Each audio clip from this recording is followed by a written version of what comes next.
Ok, anh cái bắt đầu tin cái bảo mình làm cái họ giảm ta pu bảo giấc khu hiện pu hệ giang hiện pu mang boy pu ni la pana bridge discussion này kỹ thì đừng nó hoàn toàn là phát man tâm ta nên bị đâu wa tu ni la alai discussion này thì kỹ điều thì pathin phát xạ ra lệ pathin lung sit ra lì dễ mà sẽ phải nên pathin thang vào hitin tu ni la ai topic ngu chu public voice chu tiếng lệ individual rights ichi eho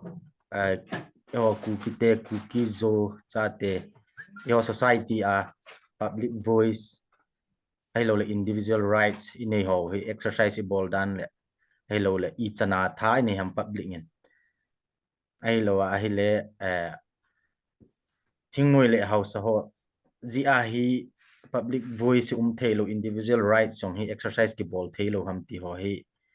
lam kai za chum chum ho akuna namu danu le nangai danu shareable home duty hin chuting le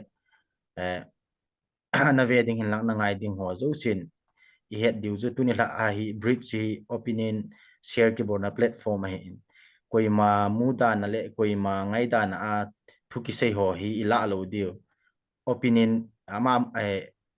mi khanin angai dan amu dan alungel dan shareable na ho chunga hi koi man macha achung thu adu ada ti di ha lungnok mona ke personal attack ki bol hi ti ho la lo di wa ama sa pe na su thing na kai ni tin guest speaker hon jong ki phalam lo hela imu dan open ta ingai dan le imu danu open ta ki phatlam na nei lo hela I sei tha di wa avela guest speaker ho jong kain tim ki hin tin ama sa pe nen u he jang part nen chiu hitin mi pi angai ding ho adinga wa ki chi theina dingin bona ta khana combine bolo wa hele speed song hi ahong saujek nom ji in ama sa penin public voice e ho society public voice I chana public hin thai nei wa ai lo ai I chana I thane now I pu do the ham I pu do the lo ham IPG ham sar he jangin amu dan hin sei pi masat pen lo ke pa amente over to you sir. Ba me Bridgestone guest speaker na din de sa ai tabang ima ki yong le thil dang ji pon tin position designation ji yong pon tin ka gel danin inam ngai lut na pa hi no jong na mu danin ka ta sanin nam sinam hi ukinam hi ngai lui ti je achu lungel sei dengan nei de sa in ka ki pa se je topic also public voice and individual rights ahead. And kasi the Kukis are living in a democratic country under authoritarian rules kati. Democracy mo ay ba nga chu democracy atuidan ahoydan aphatdan experience laute chu ihoy chu. Aji chu I constitution chu democratic republic socialist country hiwa ke vai hom dan ozong mi pi thanei na ke vai hom na dan pi ki nei ai wa nga chu cha chu hum kum su ale kolten panchayat ativin e ho hi village authority ticket na it's democratic principles democratic ethics values or hi village authority aku village administration hi ki reflect do zo lo ai ko mu cho jinam ti le ai ho hi hausa ki vai putte hi bin ti hausa system hi ho identity jong igel ki dobi ai le tu na chi hausa system mo hi hausa hi su mong ding itiong le identity mong ding dan hi igel ki dobi I koi den jong le ki tho do zo lo na ka ge ki na Achi khat hi ja ju ka say we are living in a democratic country, but we never experience the bliss or the blessing of democracy ka ti chu in village level a hong le la ting le ho sa ke wai hom no ya om je ba chu sila ya chu democracy chu lo chu hoi lai kwa democracy mam ka het kha lo lang khat chu ho sa pula pa khanga pa na ho sa system a hi ding banga prinsipya chu ta ting le ama alo pi na ding banga hin si pi ho fu ho bang chu le ho sa ke pu nau tu ta ta chum thon nan ti ai banga sang pe ba na le public voice kiti hi hoi la ya suppress hong ki ball ma sapinam ti le village level hong suppress ma sapini tu mi lo du to public voice to individual rights kiti hi they are the two important pillars of democracy na they are the two important pillars of a just and democratic society kiti the two important pillars hi society ang do thei lo ja tu na hi gel banga hi development hi han lang ai lo yong le administration lang hidong lehin mi pha ding chan hi pha jo lo chi bang hi ko na domain at ya ki say to house hi akido po a system bang hi khel lo ko a hui nun dung ja chu ho jong chun ikhe to lo va le iti dong le mi pha lan na hin khoi man deu mi noi sia im deu he ti chu ki sei jing le house ka dan ni in ma ke ki ni an lang hana cha house be chu la kum thei ki ni si hi si te ni ki ka hi we are caught sandwich between these two na ai ja hi society hi ka mu da na hi ai ding bang na hi ki do do zo do am ti jong hi ka gel hi a chu ki na chu event ki na le chu kusung level ra chu village administration no ya chu tun hausa village authority ti will is say who it looks very democratic village authority aju village chairman VA chairman secretary banin treasurer tang sam PP koi na be ai ba nga chu ai election ku democratic lo cho like president pana de de ki choose ta ba nga chu a cabinet chu ki choose ni ya chu dong pu village authority hi democratic ta in ki vai hom nam then ti ba election na ki pat ngai o sa pana de de ki choose thai na mun chu chu lai mun chu democracy um thai no aba na chu society level hung ki na le khusunga chu ki pau do zo lo le society be ai ki pau do zo thai nam ti chu aki ge la le lang khat chun thal choi hon ei vai hom ki do be our lies in the barrel ti ichi pi ki do bin cha chu public voice hi any society public voice a strong lo na society chu iti dong le khang to lo ding iti dong le macha lo ding he ti chu tu nai sei do cha chu tu nin i public voice hi issue hoi ba public voice nu yo hi iki vai hom te tem le ji chun ina mo hi lever khanai pui du hi chi pa chu he ki nga la le ji chun society wa hin if people ba le chi public voice hin tu ne public voice nu ya ki ma pui dom ti hi tu ta ge la step la phai tai ti chu ka sei do no mi ka ki pa ki pau me pu he zang tun aban hen pu mang boy en to apu he zang ina sei ban chu na zok be no ma ong le tham khat na comment the in tin ai banga nang en nei sei pi diu chu public voice a hat the na dinga chu ipiti ikitha si mo ngai ham ai lo ai ipi step ila ngai ham ti chun nang ma suggestion them khat nen sei pi bu sir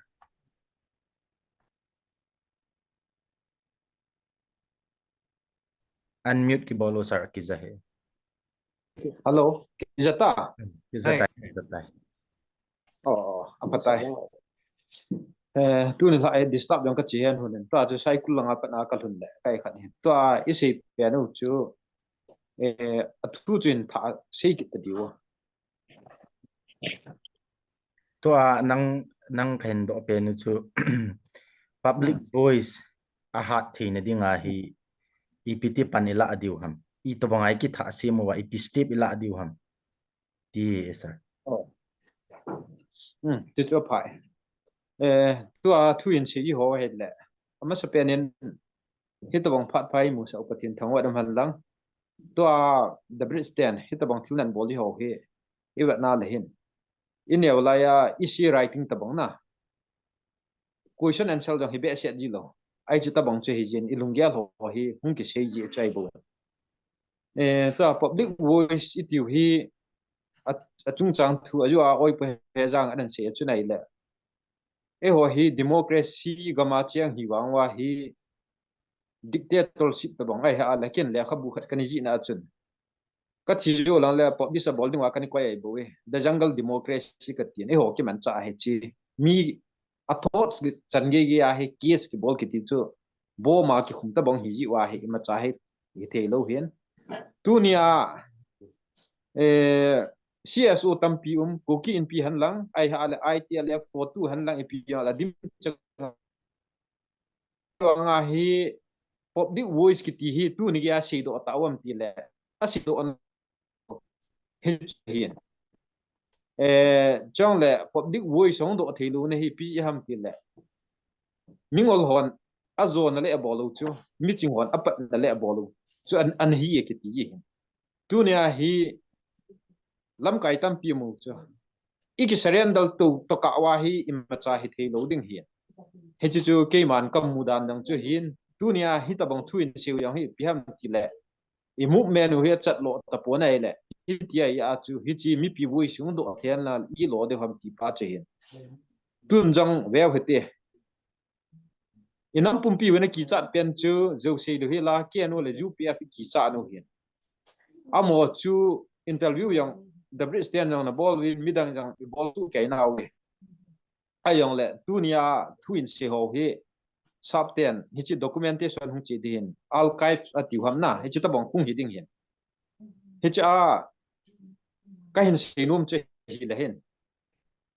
interview hoi bolwa thu hi I dei siu cho ayong le hin ni khat le hin ka sei khi le ka sei cho su yu pu I hin ti deu hin to kan sinum chai le public voice mong chi thelu chi pi ham ti le kenu UPF in political talks kan hi de heta iti kum tam suspension of operation trial party thum mahung khwa pa na khu hi chi khu kinep piu hian ai wanga to hi chi lam kai hon spokesperson ten in na se ho khu kum som sung ve le han hi cha hui pi ki khel nam de ham thing ba na si dinga chu NSNIM te jong chu mui wa thi nga khu mai bon Indian government chu chinga chingai bo wen chong le NSN ke te jong chun ke ho ji a zat le nam ngai lut ja ka siwa ta san ja mi ja ni chita a ke hon hi cha hi dialog nga hi ka thi dan sang wa atia khap lang yang chung do a ka ma hero a thi hin to a ke no UPF hoi ka si sit na yong ai pun ka si phat na yong ai pun a pha dung zui wa chu ni sewe chi chui ho mi pi ni kinep piu che ai yong la mi pi hi ku mi ja ni kinep diu ham ai che pa he amon inability ti chu ka bol thei ta po wen ti phat la kun mi pi sunga thilan ngap do deu he tuna hi prime minister Jawaharlal Nehru koma bon Kukis state ding memorandum ni pi wa tua min ki hu pi khami sa lo ek ya misra ai ha la kui hi cho hi pi u che hin ai on len tua hi e ho zat le nam bui lai ta hi mi pi ni pi de ham chi le atuma ki wai hum na state ho chui de wai tan hay cha hi advantage la wa tun ka bui mong ta we kan thu mong chu tu hi aphat mong hi ti na ding yong chu in ho nai thi wa la chun hi chu chu ho ni sinu pen u chu public voice tiu hin hi chu amon I lo de ham ti pa chu hi chu tu ni bridge ten thilen bol hi em le hon jong avat ding thing lui hon jong avat su ke ding CSU tam pin jong ivat diu hi he chi ken o UPF te chu memorandum hija da ki pin ippa ki pe ti pau chu ke ka pa thia a pension ka dalwa a khela da in hardes a thilki dal tabangai dal hi su dai su lo dham new khat le chun YouTube dunga video dunga mu ise yo siu hi chukun thu an le tan dai bon he tun jong ke no ju pe fin jong tu hi angai chat pe ta mo mo ngai tai ta mi pi voi song len do na te ding chui ngau ngai platform in share do ngai in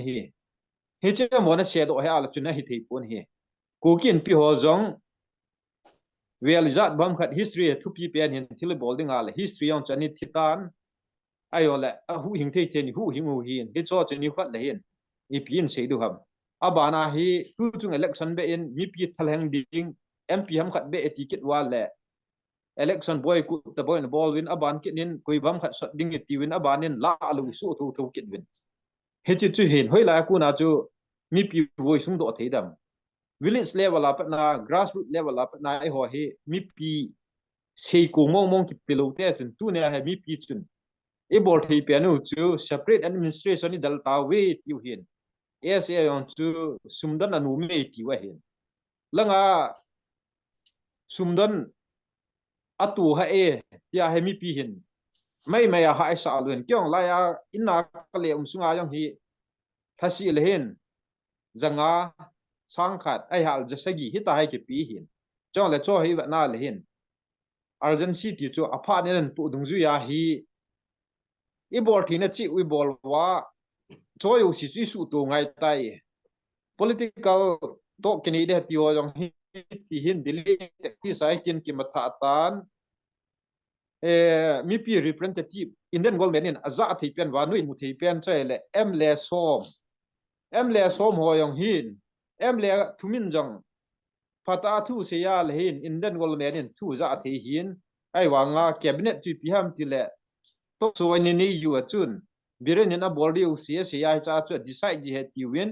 ai wa tu na gal bol na hi cabinet no chi ki dong mong nam hi chi india to hin ki khan thi lu hi la yu mu chu thil chu mai tan manipur government da wa hi chi cha yong ki lui khan thi lu chu tua court ching hin piniam cha hoan yu hi paulin mo thil khat an bola la dam ji tan hi nangin biren na dam ma biren government support nang nei liang ji ai bu ni hi chi ki la chu yong sa ke yu ku nan thum ju effective tok su kan bon akun bon le block in to di ki ka hi chi mi dinga mi te ki handan te ho ki handan chu ki tu ju lu chai tai ai yong le hin ken kan ni sei chai le let us put nampi interest first ka ti chu hin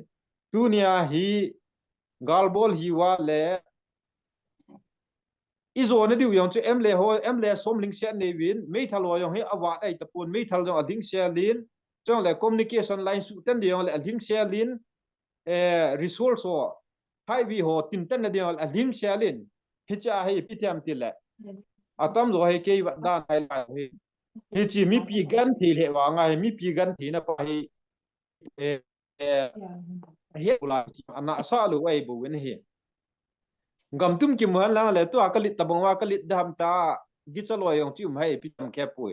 ai yong le ni khat le sum dong ho to sum tu ho ka ihung ki bui niu la kun acham lu hi la public movement mi pi voi sung leng do adhen tu ni ge ya hin CSO tam pi min mi pi voice ki seina mi pi de ki to ha nai ma cha mi lai hi chu chai le chun tu a CSO wan lang thing nui ho yong le hi chi separate administration mu thei ta pu we mi pi ko ma I ka lo de ham chi to ka wa chu gal ki pat ti la pat in jong oi pe he jang ka si phat na chu mai hi en oi pe he jang hin pi kim gang te hin dak to lam tin thang hin WL hang sing hin oi pulal boy nei sil hin asuma pai ki hol do wa delhi a internet ki khasunga thu ga sei ho chu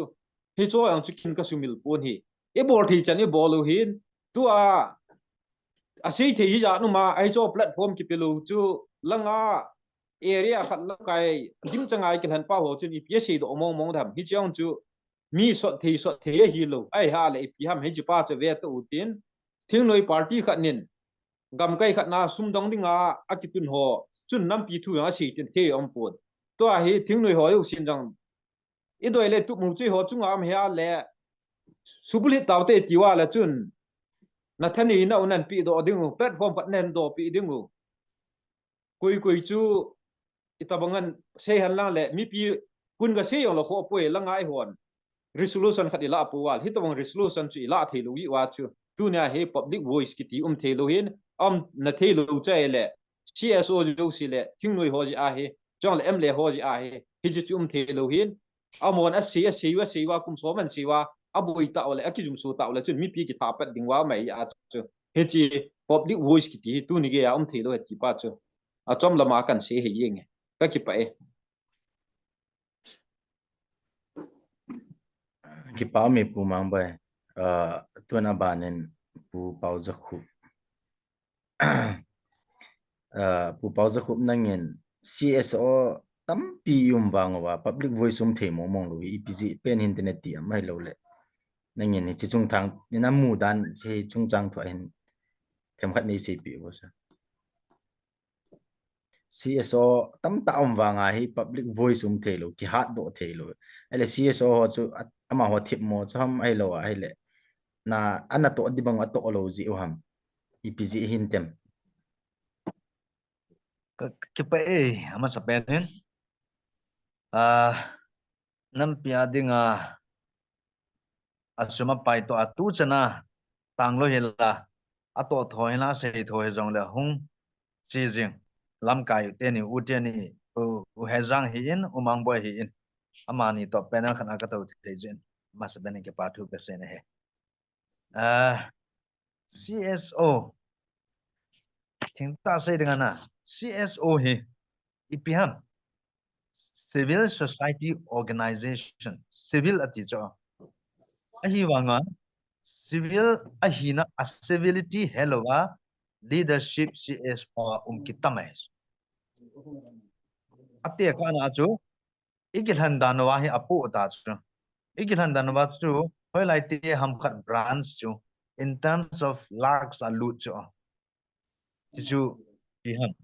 sum loot pa chu corrupt ta hu loot hi chu corrupt ta loot phana chu hong kilhan do tingole asum su loot pa chu alle mu kit na dinga chu hijlai branch sunga athanei ho chu koi ham athanei ho chu na thingno hi han lang le adang dang contract hi yong le eti ho chu alle adit kit thi na ringa chu hong ki pe kit ju le a civility pa chu mang hi chu ya chu CSO ki hi a civility a maintain theite te ngai ki sei phat na hello adang dang hon ikhat da taule city branch a CSO e ho context in ke le city branch a KSO da bang he a link I ma cham lo cho ta ka sei corrupt network ho ta hin hiti ta banga he ikil han owa pa na hong thien ngai cho tu chong ei nan ga ki experiential sharing hin tin na KSO Delhi da bang yong cho na sata election chi cho democratic ta na koi machan suma sunlo elo koi machan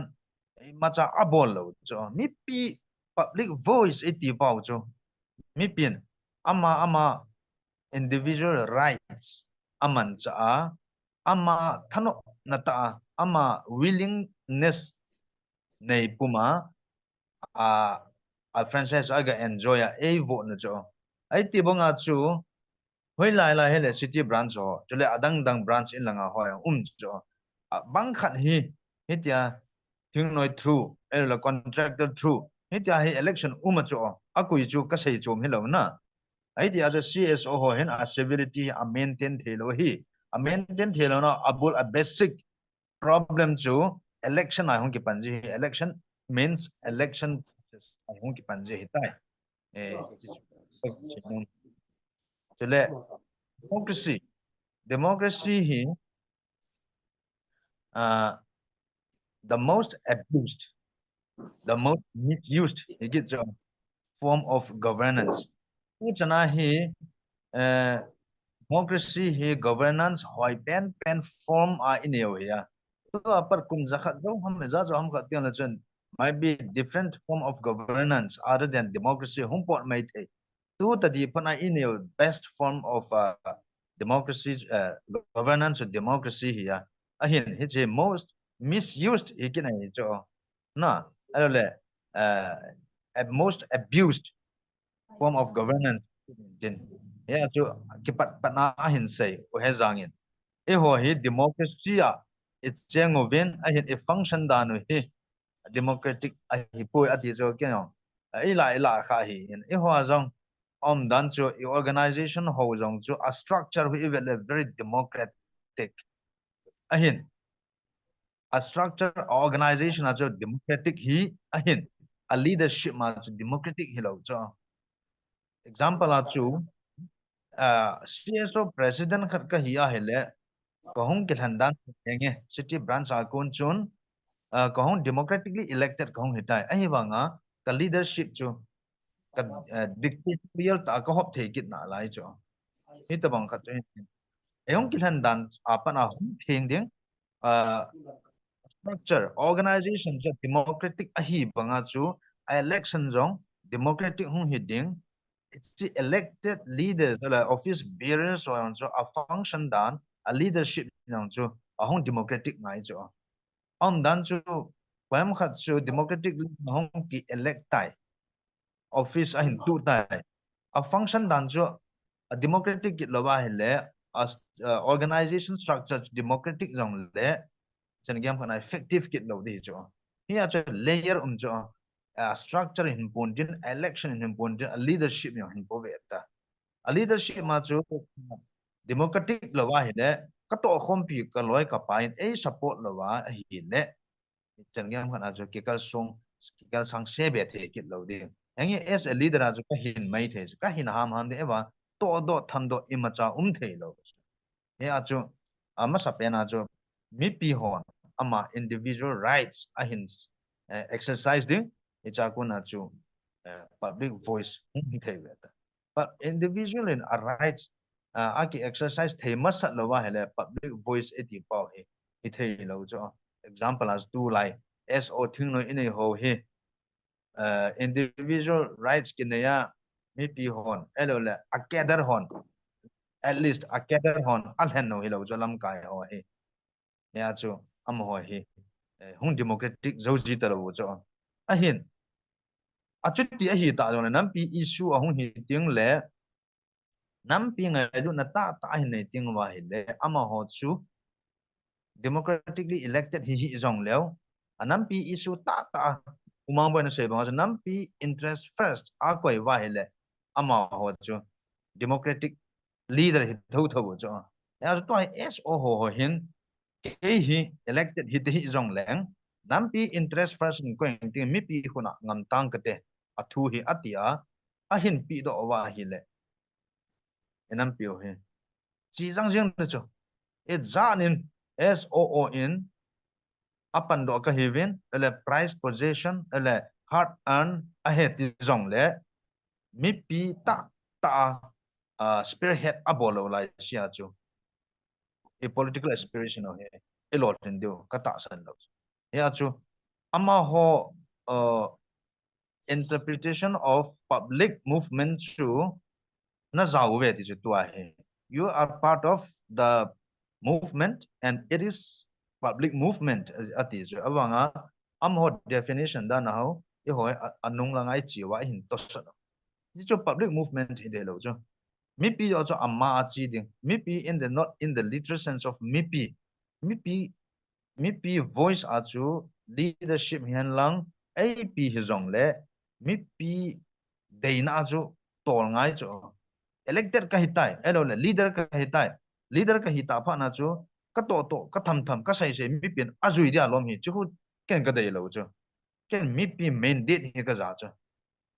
elected hi jong lang mipi mandate ka za ding mipi de hu mipi sentiment hu tham jingai chu het jingai chu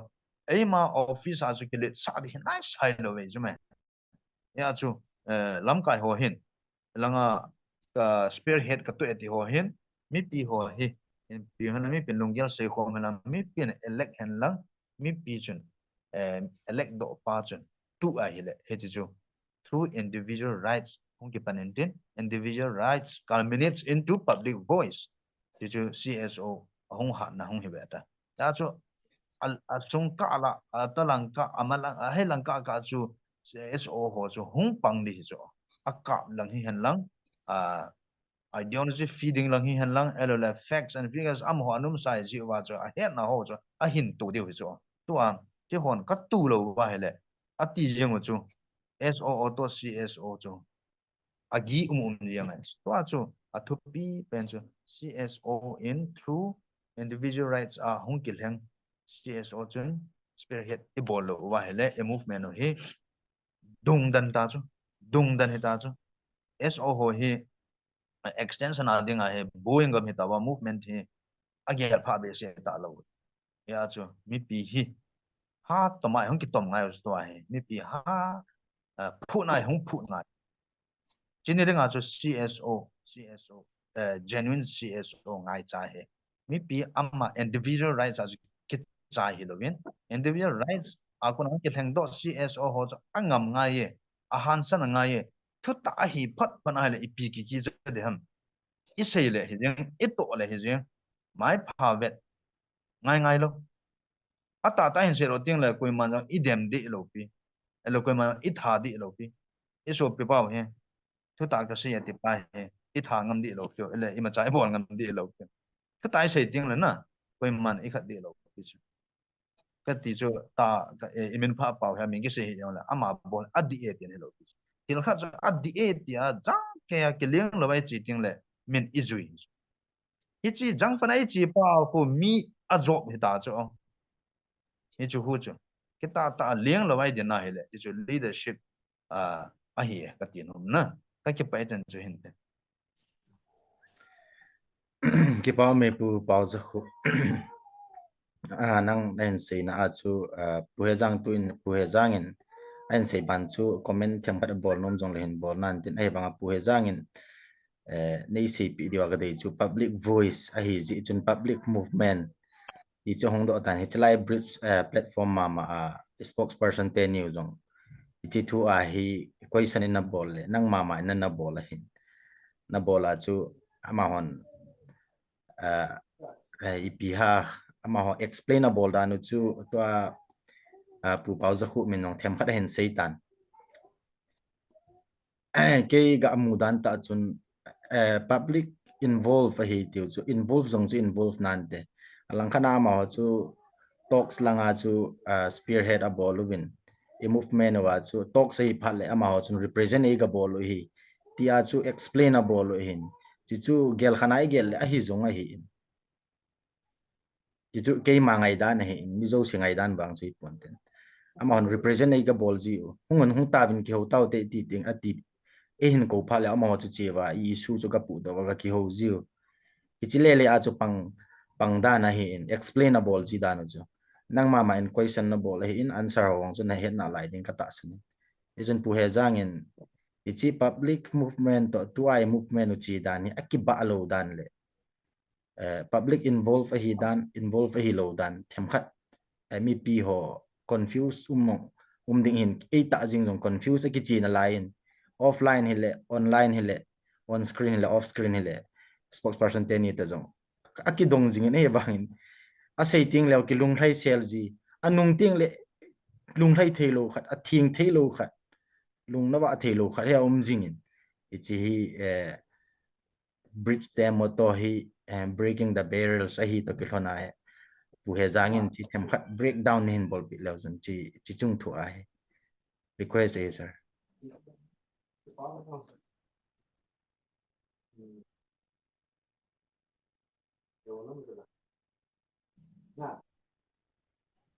aki zahi sir mi na ka nom dai public voice to public movement hi there's a thin line between the two that can zap ngai tin public voice hi teng pa sei dengan so ông quay cái gì còn tin aji chu platform hi athenjal chun khan to na hin digital era hum social media kang hung in mi zo sen a voice a sei theina a voice ai lo le a phone do theina platform mi nei ta be as a public voice a public movement chu het khan jam ngai indicative na hin tun in social media umin kan mi jong ka sei tan mi zo se hi news reporter hi theita so tu lain media hon jong news collect wa kui bet na le whatsapp dong social media dong a news ki the ho ku so hu ngai so ta bang bet ba pui ji nga so ku chu hu chia chu khan to na hin a da cham lo wa hi public voice to platform ai sem pi ba tu na jong ti lai ta bang chu ta lo cho thing noi ki cha ja ki pau ngam lo khang chu ta lo cho khat pan jo nuk no ma hong the de de sei the platform ai ki pi tao cho public voice om da poi voice ti pau hi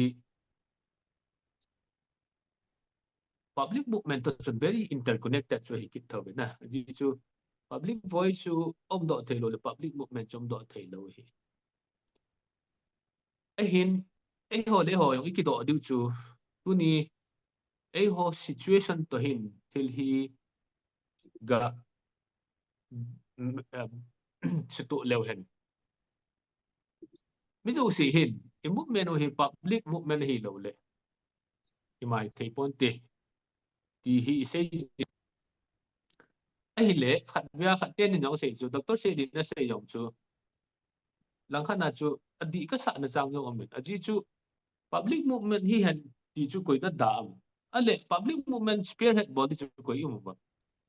achi ki dei ja chu call sam ki simen call sam la dasmin ai koi do ke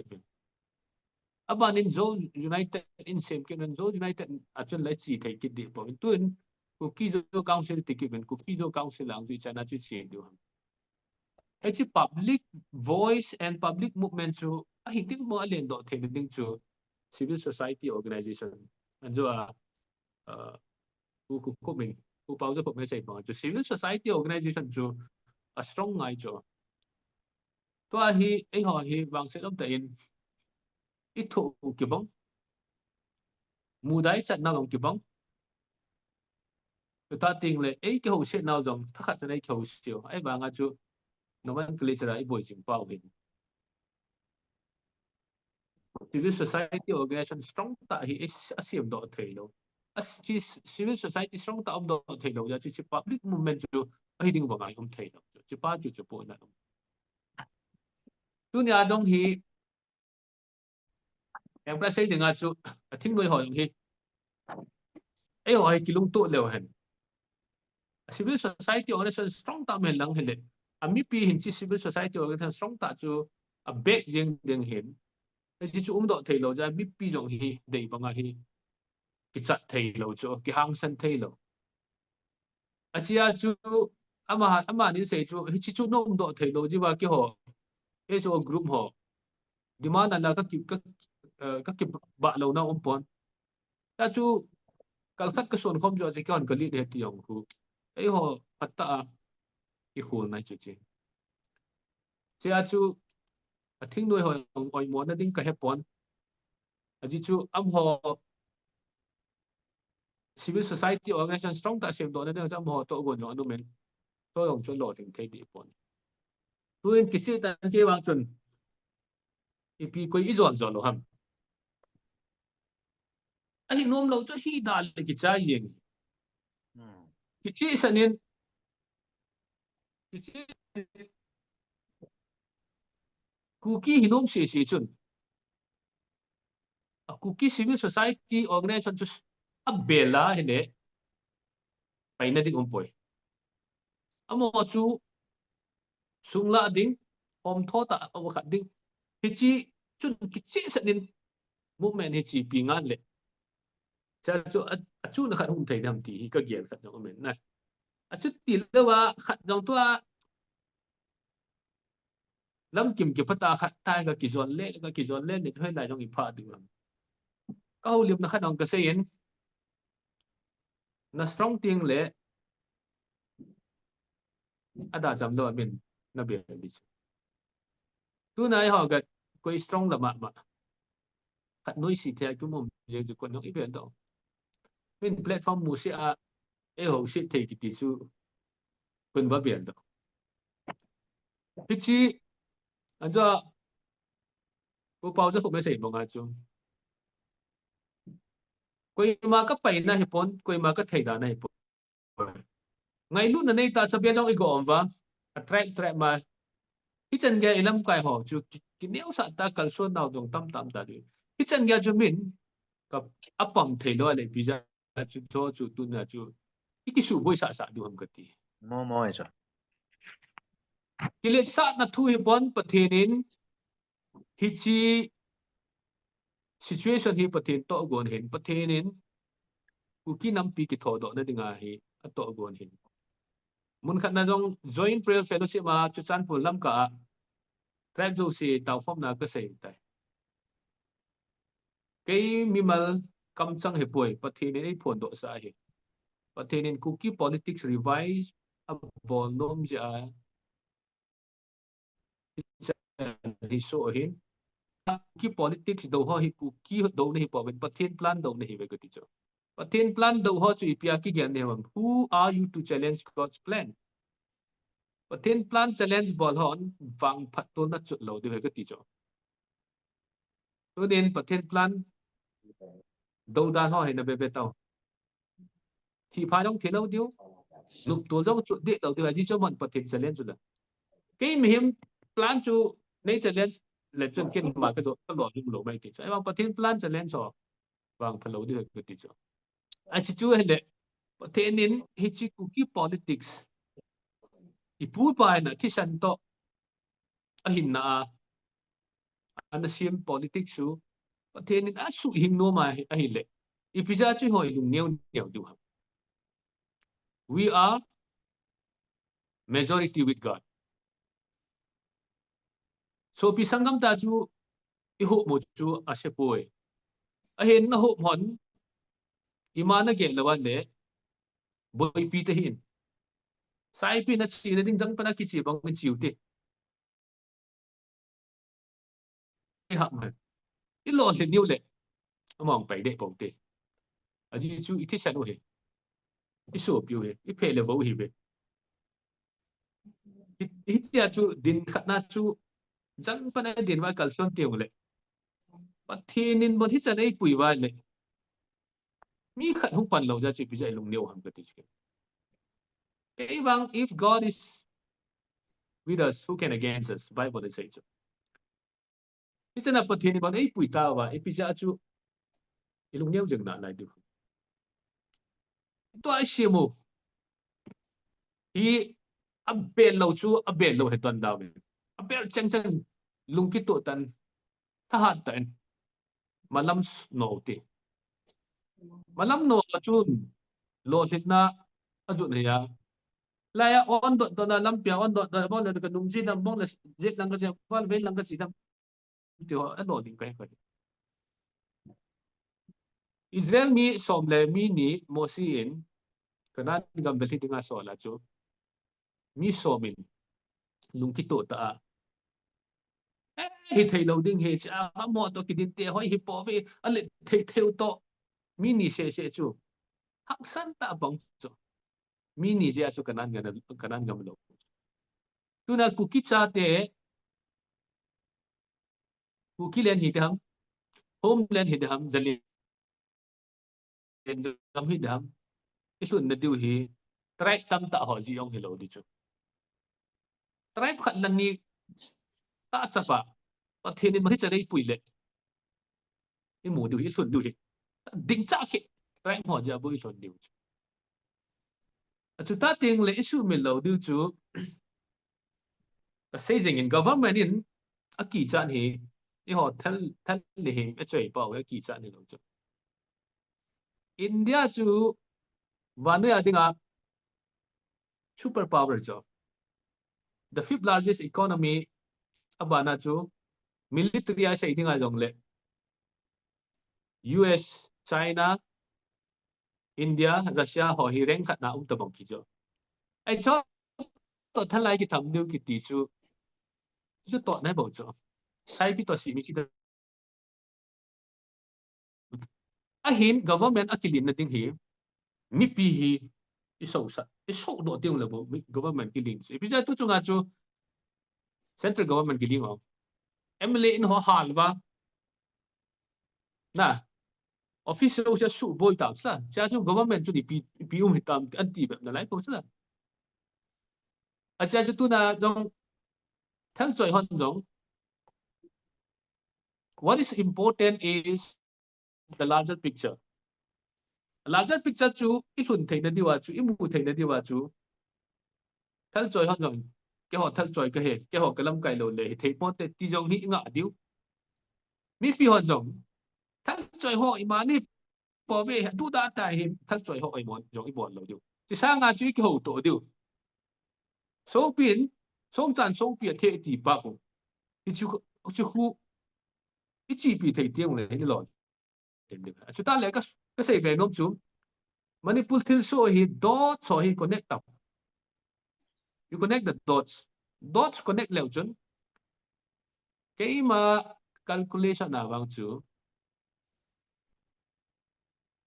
dots si bata I connect ngay le biriento amit sa ichip na ka mucho ala sile state government na may thal sanggup kila to bom som le sang di lang kila to may chang la gup lang kila to ai cha action tu chana am lo hi chikala chu ipi mu chi di I hol pi ham khe lo a government jong a may le jong a de yong hinai sai ta lo so tu chana birin a koi na lai hichia thil bol pa hin in ke ho pi diu I ho de in pi diu ti chu na ta san na bam ga ti chu logical lien ga gero te katina let's use our logic sila ya atay de yung asa isa abang le jong jong 80 isa abang za na power utilize bola aram bai tiang kon han ta cha lo sa ba army ho jong cha thei lo ko ba army ho in falpum pya hi up spam lo le thei pot tiang na don lo Birin jong la do mong lo van no yin ibza se ba la do lo hi chi pa chun na ki ho pi diu chun na ta san hom ga ti chu na ki ho pi yong le nam ho dei chu na pi diu hinam e ho dei chu pi diu nam chi hi logic ta ai gen na yong le ka ta san lo chu achia chu khat lani in thal choi ho hi election adinga hi election man cha dinga hi akki koi mai me ti yong hi ta sen thei khat da hum ji cho tu sana bang thu sabeng bang ta dai lo akki pat thei lo ki ti chu chia chu I kha do lo wa le til kha diwa chia chu thil dang me public voice to public movement pa ha ta su ha tiung le ma ba ni chi thei diwa aji chu boro model khat cheu te boro a kaloi ha kan ni sei chu kham ti le kiten na movement he ki ho movement to kiloweti ki hon jong him la thal ka mong no bin government ka sa bin sipai ka mo bin ahin asichi a hi ima hi ding hi lo ding ka het phat chun a tha ben civil society ho kong ki pan bin public movement na sa ta kan bo chun sa chun government a ki li ngai ti sa BTR mu ta ukla boro te university mo hona na central university neo budget jong man nei bang atil ki bolo e honi thu bang chu sang a hoi jo kui thum chu nai na ahead let's connect the dots and see using our logics achu tia le in tu mu itoi chu i thun diu pa cho thu pi pin hin sia chu ki the to chan pa chu he til pa chu oi pin chu achi dinga chun civil society organization idei bang ba chu aum do thei ta lo le Kukis civil society organization pathin jalin population na jong so pi unau te ho jo si sang ke jong i thei na we area i to phao jong district jo sia yom ve thing noi tam nei pin jong hi ve MLA tam nei pin jong hi ve e hon pata in lam kai ta hoitin cha chu cái họ trong cái hông điều hết thì là chỉ khó một tí cái hông lâu điều thì là đoàn đạt tập thì chỉ chút cái sự bôi sạ tập thì chút tiền lệ cái này một mẹ nó hi chút nó khát chút tiền thì chút cái gã xây đổi chỉ chút lâu này sẽ bằng chú ấy số nọ phá Bible lên nó ấy số nọ phá chú bây giờ giang khai ta cần son phá tại tỷ phá hi tôi là cho cái bây giờ giang khai ta cần son phá mà làm mình nọ điều hi chú bảo chú aban step ila na điều đó cái này giờ chú nên ai pi hi lệ chỉ ta bằng chú ông độ tiếng lệ cha chú strategic planning kiti ho ông độ tiếng tiếng akal son ding dan chú hiti achi ding khuti ding hiti ding alliance se Manipur se hi hill hi ball loading across border alliance bolding chu ho chu plan chu hum thei ding strategy chu hum thei ding steng la chun kal son dan chu mi kithin na theya i hungum diu chu teng le bo chu ni thu sei de chu ti lo le tu chana dialogue lo kiti chu e wang chun ka kinem poi no ma sa hi ka ki pai